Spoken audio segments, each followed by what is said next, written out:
Hey everyone, and welcome to my short video on how to deal with hesitations while playing and/or reading your music. Let's dig right into things.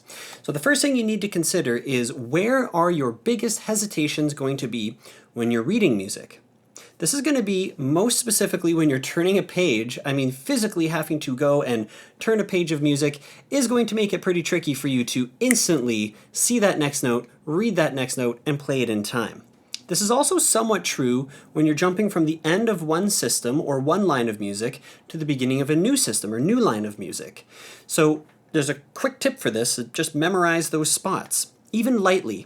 Okay, so maybe when you're doing the line-to-line jump, have it lightly memorized, but when you're doing a page-turn jump, so to speak, I would recommend have that fully memorized, maybe even the whole next bar on the next page, which gives you or your page turner plenty of time to turn the page. You don't have to worry about not being able to read that next section perfectly in time because you have it memorized, and then you just pick up where you left off.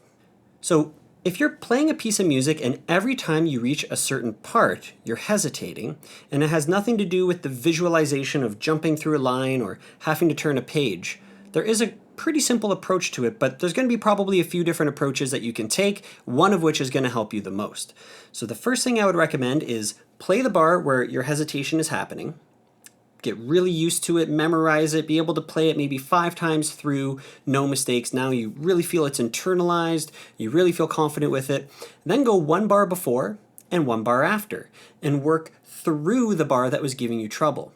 Most of the time when students are hesitating, it's not in the middle of a bar, it's between one bar and another, or the end of one section and the beginning of another section. So start with one bar, but then as soon as you get used to that, branch out to the bar before and the bar after, and then maybe even the whole line of music. But you kind of have to slowly stitch things together. Start with the problem area, expand out, and then find the next problem area, rinse and repeat. And as a broad tip, I would say try to half memorize, at least half memorize, a lot of the pieces that you're working on. Yes, when we're sight reading material, we're able to decode the notes and the rhythms, and we're processing all the information really quickly, but the more you play the song, the more memorized it is, the easier it's going to be for you to be able to play it fluently, and you're going to be generally more confident as well too. Also, if you're not a great memorizer of music, this might be a skill that you need to work on. So why not tackle it head on? Inversely, if you're very good at memorizing material but not so good at sight reading, that's another good reason why you want to do this half and half approach. You can rely on your memory to help you get through most of it, but even if you're just kind of generally looking at the music as you go through a memorized piece, you're going to start to make connections. Oh, okay, that kind of looks like it might be an octave. I know it's an octave, but I'm starting to see kind of what that octave looks like, how far the distance is between those notes, and oh, I see a 4-note shape here. I know that it's this sound here, but now I'm starting to see how the notes are clustered, right? So it works both ways. Whether your strength is memorizing or sight reading, this half and half approach is going to help strengthen the other half while also helping to eliminate those hesitations. Try wherever your hesitation is, try it hands separate and then hands together. And then once it's hands together, then try the approach that I had mentioned before. 1 bar into 3 bars, so go into the problem section and out of it, and then expand from there. There's nothing wrong with, if you are assigned as a student learning a song hands together, every 3 times you play the song, let's say, try it hands separate. You're going to get to see the patterns a little bit more easily, which will help for memorization. And you're just going to kind of de-stress the song a little bit and help you build confidence. We don't always want to work up to the point of making a mistake, right? Sometimes we want to just stop ourselves after we had a nice perfect little mini performance of a section of our song. Because if we work up to a mistake every single time we're at the instrument, then what happens when you get up to the piano at a recital? You're thinking somewhere in the back of your mind, it's just a matter of time before I make a mistake. So sometimes when you're at the piano, stop yourself when you're on a roll, give yourself a little pat on the back, maybe go have a coffee or go out and play, or I don't know how old you are, but just go do something productive or fun for you that's not at the instrument, and then come back. And you just kind of get to sort of saturate in that feeling a little bit of, man, I just played that perfectly. That felt really good. Now maybe when you come back you make some mistakes, but the whole idea is just to not work up to a mistake every single time you're at the instrument. Right, so hands separate is still okay, even when you're working on a song, hands together. And like I said, it's really going to help you memorize those shapes and just visually see what's happening with each hand individually. The next thing I want to talk about is what hand gets the action. quite often, especially in classical music, one hand is going to be doing something quite fancy, while the other hand is going to be doing something a little bit more simple.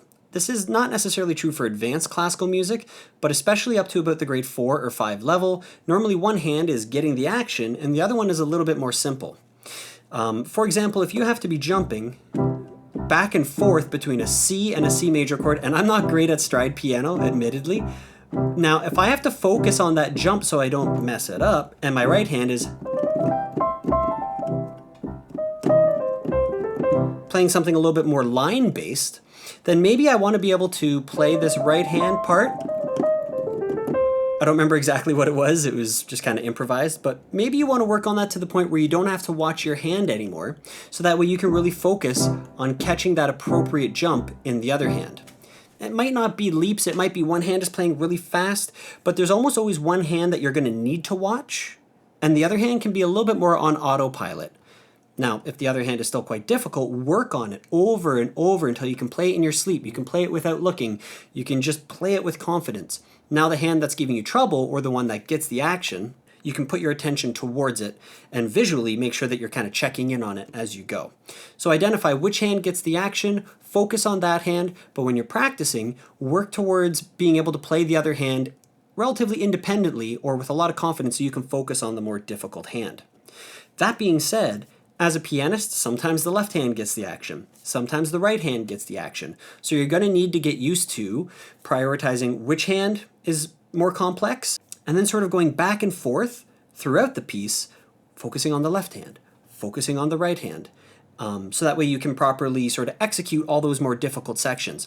But if you're thinking that I'm a pianist and normally when I'm playing piano I watch my left hand, well, that might be okay to get started, but you need to get used to kind of jumping back and forth and even sometimes using your peripheral vision to kind of generally see what's happening with both hands.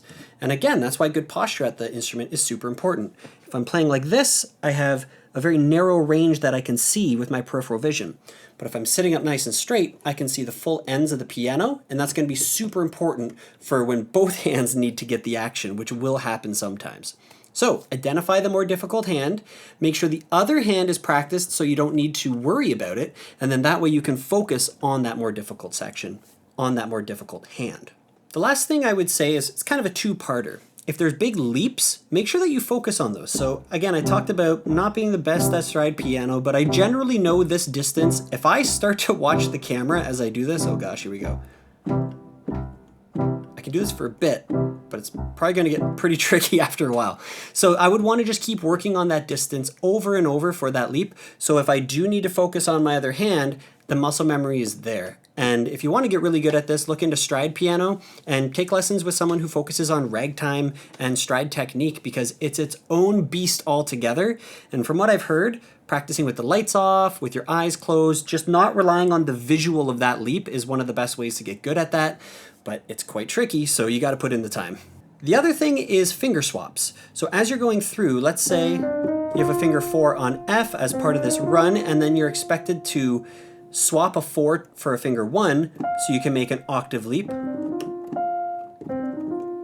Right? You want to get used to where those spots are in your song because again, it's another way that you don't have to look at what your hand is doing. If you can gauge what an octave feels like, I could be watching you no problem, get up to the F, and then there's your octave.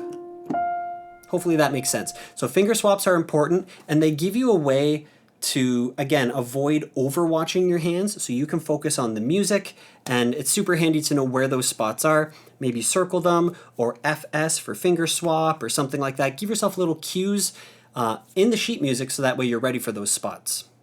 So that's it. Those are most of my tips for how to avoid hesitations in music. Work towards that muscle memory of those leaps, the finger swaps. It's okay to practice hands separate. You'll see the patterns more easily. Identify the spot that's giving you some trouble. Work on it, and then expand out. This is hands together. It would also work hands separate, but generally hands together. Expand out from there. And I mean, I have to say it, just practice, practice, practice. If you want to be hesitating less, practice more. The last thing I'll say, and this is kind of a little more broad, but let's say that you're at like 100 beats per minute. No, you know what? I'll just do it visually. So let's say that your beat is kind of happening like this, and the beats are quite close together, and then you have a hesitation and it feels like this long. So like here's the distance between two beats, here's the distance, then you hesitate and it's this long. Okay, that's going to be really noticeable. Da, da, da, da, da, da, right? It's a really long beat all of a sudden. But what if all your beats were spaced out this much? Da, da, da, da, here's hesitation, da, da, but it doesn't feel like one anymore because the amount of time that your hesitation took is now the amount of time that you're giving yourself for every beat. Now, yes, that means you'll be playing the song quite slowly, but it'll be sort of nice and on the grid or with the metronome or on the beat, and then from there you take your slow song that's been ironed out and then speed it all up together until you're back to performance speed. So that's something else I should have mentioned, is just slowing things down so you don't even notice the hesitation, then gradually speed everything back up. So, hands separate, hands together, expand out, slow things down. These are all things that are going to make it more easy for you to play through these hesitations, but it's just the first step. You don't want to be playing the song slow every time. You don't want to be playing it hands separate every time. It just gives you a sort of foot in the door for how to start to work out the hesitation, but if you put all these together, you should have a pretty good approach to help you play your song fluently and at performance tempo. Hopefully that helped you. Don't forget to like, comment, and subscribe. If you have any questions, put it in the description. If you have any suggestions for future videos, let me know in the description as well too. And I'll see you all in the next video. Peace.